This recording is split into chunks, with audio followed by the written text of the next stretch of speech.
আমার আজকে এই মুহূর্তে তুই আমার টাকা দিবি আর নল মাটি দিয়ে দিবি। তো পরবর্তীতে আমি আর যেন নিরুদ্দেশ নয়, আমার তো আর কোনো উপায় নাই, কারণ আমি টাকার ব্যবস্থা করতে পারি নাই। আমি সময় চাইছিলাম, আমার ওই রকম সময়ও দেয় নাই। খারাপ হারার মাস শিকদার, সে বিএনপির একজন নেতা।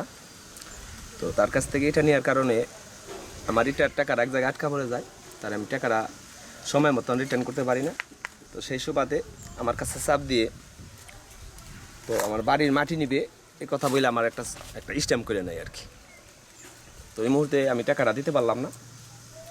তো তার পরবর্তীতে 5 তারিখের পর থেকে সেই ব্যক্তি খুব চাপ দিতেছে, আমার টাকা দাও, আমার টাকা দাও।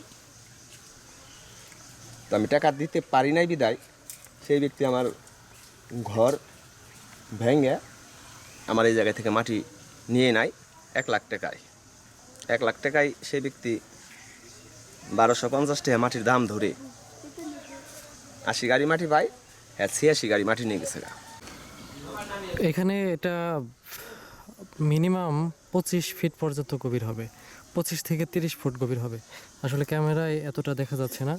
তো আর এই পাশে এখানে একটি ঘর ছিল, একটি বড় ঘর ছিল দেখা যাচ্ছে। এই যে খুঁটি কিছু রয়েছে এবং কিছু খুঁটি উঠিয়ে ফেলা হয়েছে এবং এই টিনগুলো ওই পাশে দেখা যাচ্ছে যে রেখে দেওয়া হয়েছে।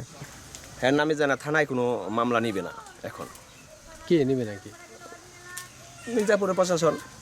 কে বলছে কি এটা? এটা মাসুদ শিকদার নিজেই বলছে কি বলে যে আমার নামে কোনো থানায় এখন আর কোনো মামলা নিবে না। কেন? আগের দিন বাদ দাও, ওহন আর জানে ওই দিন নাই, ওই সমস্ত কথা কইলে আর কাজ হইব না।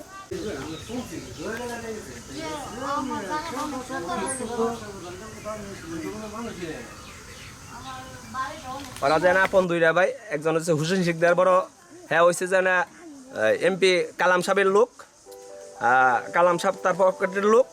আর মাসুদ শিকদার হয়েছে যেন সাইদ সোরহাবের লোক। সাইদ ভাইয়ের সাইদ নেতার নাম ভাঙ্গিয়া এই দেশের সমস্ত কিছু করতেছে।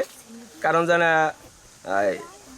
সেই ব্যক্তি যদি সাইদ সোরহাব যদি এমপি হতে পারে তাহলে আজগানার ইউনিয়নের চেয়ারম্যান হবে যেন এই মাসুদ শিকদার।